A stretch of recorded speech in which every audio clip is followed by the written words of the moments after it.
Hello everyone. In this class, we are going to discuss about transport across the cell membrane, right? So, cell membrane or কিছুমান functions থাকে তাৰ ভিতৰত এটা function হ'ল the movement of molecules across the membrane, right? So, যোনটো membrane থাকে membrane টোৰ পৰা ভিতৰৰ পৰা বাহিৰত বা বাহিৰৰ পৰা ভিতৰলৈ কিছুমান molecules ৰ movement হয়. So, সেই বস্তুটো আমি পঢ়িব লাগে, right? Then so এই যে molecules বিলাক movement হয়, let's say মই যদি এটা cell চাওঁ, right? This is a cell. কিছুমান মলিকিউল এই সেলটোৰ পৰা ভিতৰত সেলৰ ভিতৰত সোমাব পাৰে right certain molecules are there so ইহতে ভিতৰত সোমাব পাৰে বা ইহতে বাহিৰত ওলাব পাৰে ৰাইট দ্যাট মিন্স এই মেমব্ৰেন যোনটো আছে সেল মেমব্ৰেনে কি কৰে it allows the movement of molecules across the membrane ঠিক আছে সো সেই মুভমেন্টত যদি আমাক এনাৰ্জি দৰকাৰ নহয় তেতিয়াহলে তেনেকুৱা যোনটো মুভমেন্ট থাকে হেতুক আমি কি বুলি কওঁ প্যাসিভ মুভমেন্ট বা প্যাসিভ ট্ৰান্সপোৰ্ট বুলি কওঁ right so here go as the molecules move across the membrane without use of energy right so this is actually your passive transport and a passive transporter bahut beleg means thakibo pare thik ase so first kotha to hoy gol diffusion to diffusion ki hoy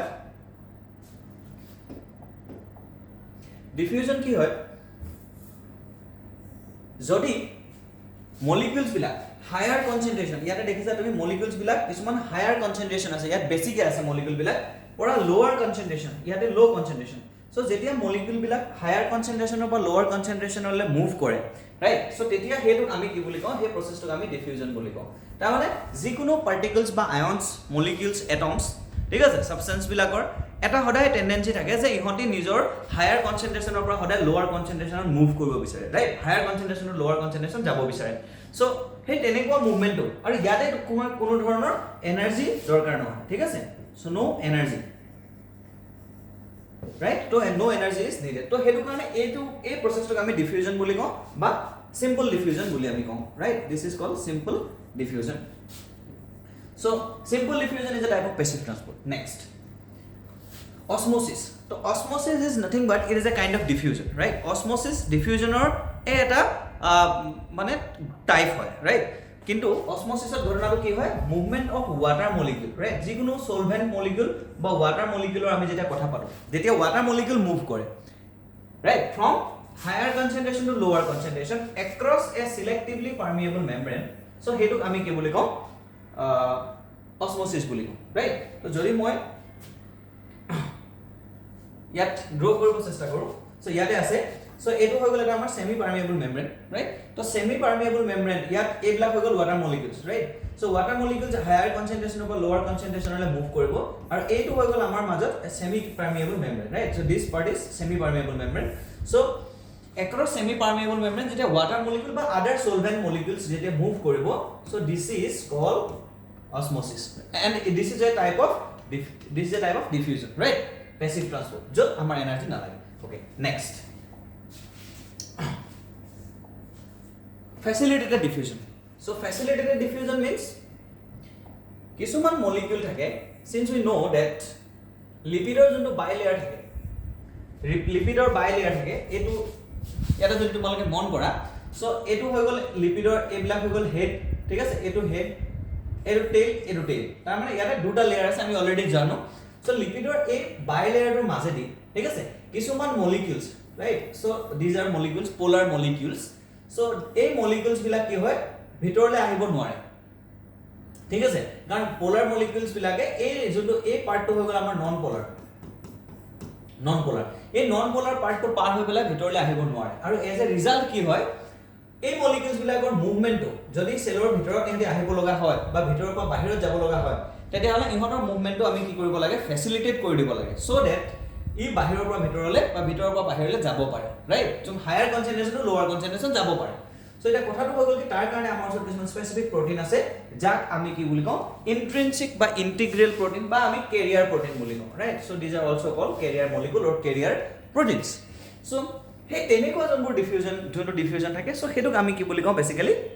facilitated diffusion right that means there are certain molecules or atoms ions they cannot cross the lipid bilayer right because they are polar in nature ঠিক আছে and the cell membrane is non-polar right so bhitor part thake this is non-polar and hence their movement has to be facilitated right? And this is done by these carrier proteins, and this phenomenon takes place without expenditure of energy, and this is called facilitated diffusion, right? Molecule bilakor movement to ki korisu ami facilitate korisu. Next, active transport. So active transport to ki hoy yat ami energy use koru. So active transport ki hoy ami energy use koru, right? So ekarone yar naam to hoy gol active, right? So active transport uses energy and molecules moves from lower concentration to higher concentration. That means against the concentration gradient molecules bilake move kore, thik ase? So yate jodi ami sao tete ami dekhi pam. So now this is the lipid bilayer, thik ase? Lipid bilayer aru yate kishon molecules ase tomar, thik ase? So a molecules bilak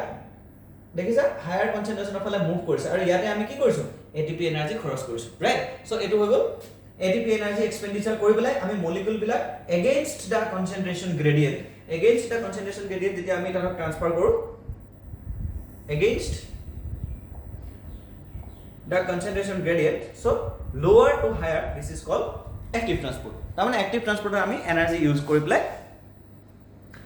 molecules bilak transfer koru, thik ase? Eta example ase sodium potassium pump, thik ase? Amar cellot tinta sodium cellor pura bahir ulai gole duta sodium bhitor humai jay at the expense of one ATP molecule. So ei bostu ta example to mono rakhiba. Next is cell wall. Etia ami poribo lagibo about cell wall. Cell wall is a non-living rigid protective structure present as covering outside the plasma membrane. To ami ki palu je cell wall to non-living hoy, thik ase? Then palu rigid hoy aru protective eta structure hoy, protective eta layer hoy, thik ase? Plasma membrane or upor thakei. Aru this definition we already know. Etia kotha to hoy gol je kisuman higher plants thake, higher plants bilakor cell wall kihere composed hoy, thik ase? To higher plant similarly tomar bacteria bilakor olop cell wall composition to beleg hoy, fungi jun bilak cell wall thake tahator composition to olop beleg hoy aru algae composition to beleg hoy. To jodi ami higher plants or khetrot chao tetia hole i kiheri bone? Higher plant ot amar osor cellulose thake, pectin thake, lignin and hemicellulose. This is a চাৰিটা component thake. So in higher plants cellulose, pectin, lignin and hemicellulose. Similarly bacteria jonto cell wall thake tar ki thake polysaccharides thake, right, with amino acids. So polysaccharide plus amino acid is the characteristic of bacterial cell wall. Similarly fungi jonbilak thake vacuole, fungi cell wall tomar ki thake chitin thake, right? Chitin বা cytin thake, and it contains nitrogen.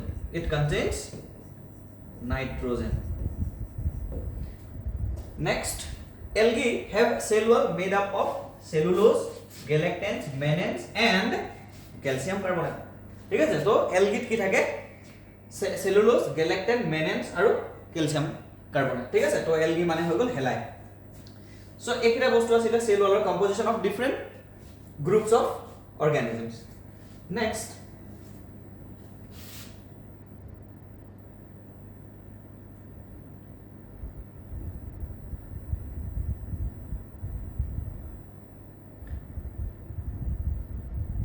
okay,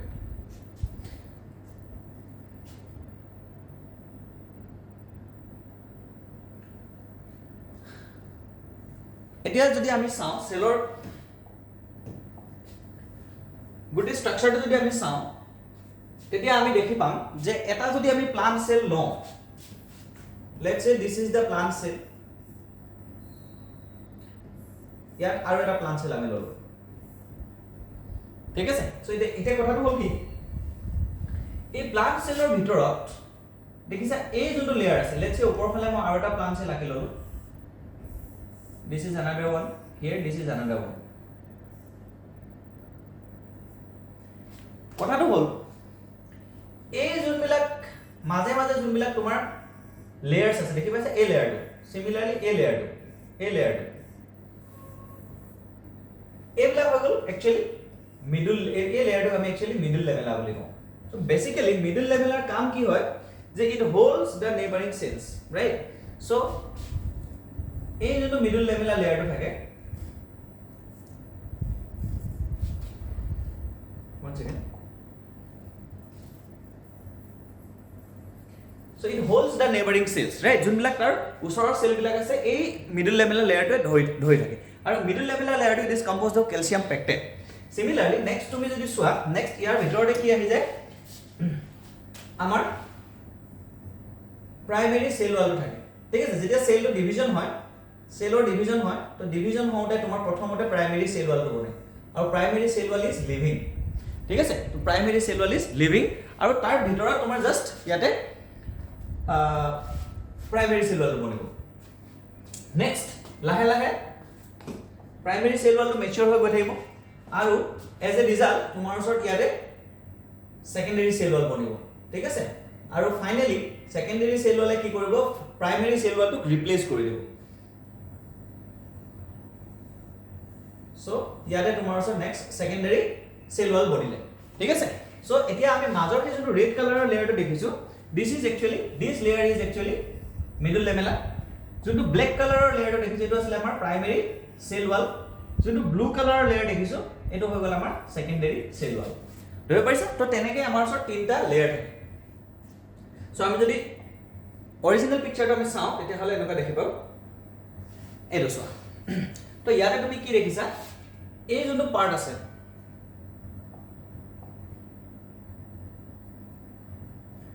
এটো যোনটো part আছে so this part is actually middle লেভেলা ধৰিব পাৰিছা এই পাৰ্টটো এটো this is middle lamella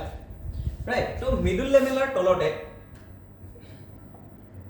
এই লেয়াৰটো হৈ গল আমাৰ ওচৰত কি this is actually primary cell wall right primary cell wall primary cell wall ৰ তলত এই গুটে পাৰ্টটো ইয়াৰ পৰা ইয়ালে not this one ইয়াৰ পৰা ইয়ালে এই পাৰ্টটো কি হল আমাৰ সেকেন্ডাৰী সেল ওয়াল আৰু সেকেন্ডাৰী সেল ওয়ালত তুমি কিছুমান মাইক্ৰোফাইব্ৰিলছ দেখিবা সেলুলোজিক মাইক্ৰোফাইব্ৰিল তাৰ মানে এইবিলাক হৈ গল ন এইবিলাক হৈ গল দিজ আৰ মাইক্ৰোফাইব্ৰিলছ ৰাইট আৰু সেলুলোজৰ পৰা ফৰ্ম হয় এইবিলাক তো সেইকাৰণে ইহঁতক আমি সেলুলোজিক মাইক্ৰোফাইব্ৰিলছ বুলি কওঁ একচুয়ালি সো এটা কথাটো হৈ গল কি এই সেলুলোজিক যোনবোৰ মাইক্ৰোফাইব্ৰিলছ থাকে এই মাইক্ৰোফাইব্ৰিলছ বোৰ তিনটা লেয়াৰত থাকে ঠিক আছে তুমি স্পষ্টকৈ দেখিবা এটো এটা লেয়াৰ হয় দেন এটো এটা লেয়াৰ হয় তাৰ তলত আৰু এটো আকৌ এটা লেয়াৰ হয় ঠিক আছে মানে এটা লেয়াৰৰ পিছত আৰু এটা পিছত নেক্সট এটা তো তেনেকৈ সেলুলোজিক মাইক্ৰোফাইব্ৰিলছ বিলাক এৰেঞ্জ হৈ থাকে ৰাইট লগতে কিছুমান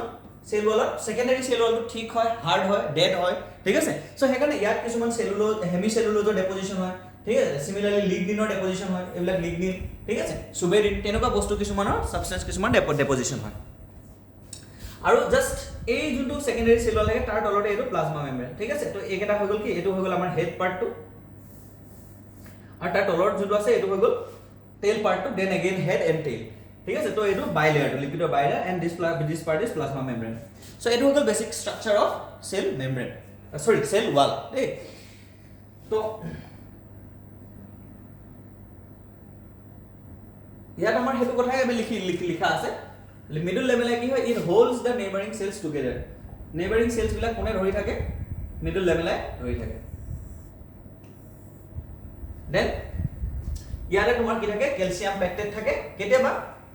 খুব কম এমাউন্টত ম্যাগনেসিয়াম পেকটেটও থাকে সিমিলারলি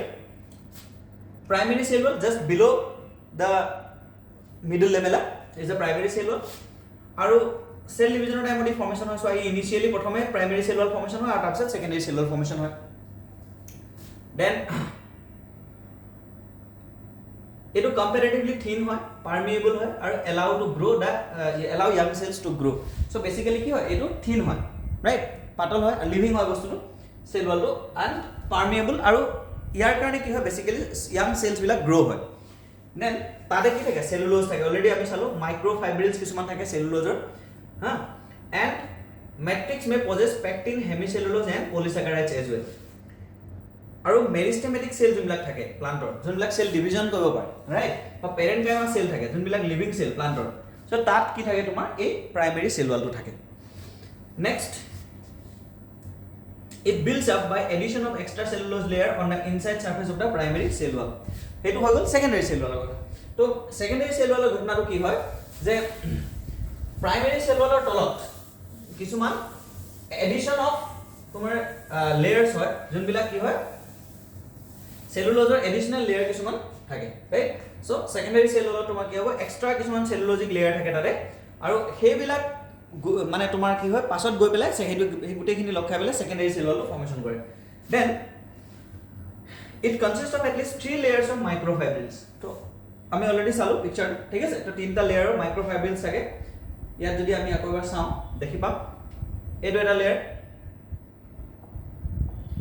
লেয়াৰ হয় ঠিক আছে দেন এইটো এটা লেয়াৰ আকৌ এইটো লেয়াৰ মিনিমাম তিনটা লেয়াৰ আমাৰ থাকে so next it usually occurs after cells have attained a maximum stage cell mature হোৱাৰ পিছত actually secondary cell টো আহে and it consists of at least 3 layers of microfibrils and it can be made stronger by further deposition like hemicellulose deposition হ'ব পাৰে কেতিয়াবা pectin deposition হ'ব পাৰে lignin deposition হ'ব পাৰে ঠিক আছে আৰু suberin so এই চাৰিটা বস্তু মনত ৰাখিব লাগিব আমি ৰাইট যে কি কি থাকে এক নম্বৰ কথাটো হৈ গ'ল hemicellulose pectin lignin আৰু suberin থাকে mature এটা cell wall then next comes plasmodesmata তো plasmodesmata মানে কি হয় যেতিয়া আমি সেলৰ ওয়ালটো চাওঁ cell ওয়ালটো is not continuous right it is perforated by certain pores যদি মই সেল one second যদি মই সেলটো এনেকে লওঁ ঠিক আছে এই সেলৰ কিছুমান কি থাকে সৰু সৰু এনেকুৱা ধৰণৰ pores থাকে ঠিক আছে সো এই pores বিলাকৰ একচুয়ালি আমি কি বুলি কওঁ plasmodesmata বুলি কওঁ আৰ if let's say আৰু এটা যদি মই সেল লওঁ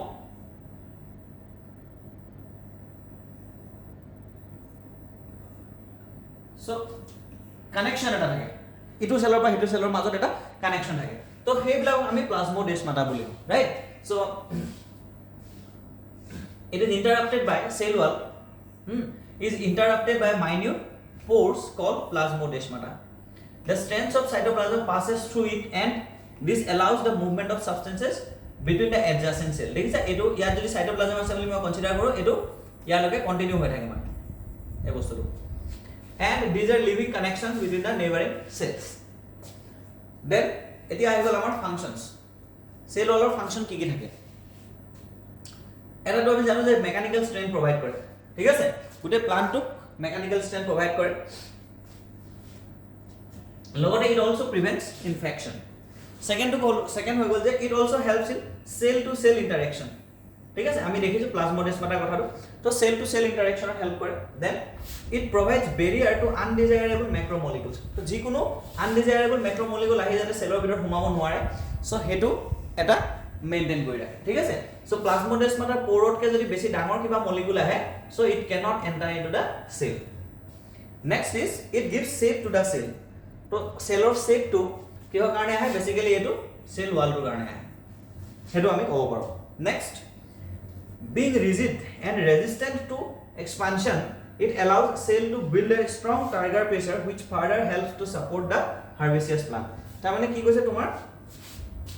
যেটো সেল ওয়ালটো বহুত হাৰ্ড হয় ঠিক আছে তো ভিতৰত তোমাৰ এটা প্ৰেসাৰ ডেভেলপ হয় target pressure allows cell to build a strong target pressure এই কথাটো কৈ আছে যে target pressure টো যিমান ভিতৰত বাহিলেও কি হয় সেল টো হাৰ্ড হোৱাৰ কাৰণে ই বাৰ্ষ্ট হৈ না যায় ঠিক আছে and help to support the herbaceous plant তো herbaceous plant ৰ যোনটো rigidity ঠিক আছে যোনটো rigidity তো সেই rigidity টো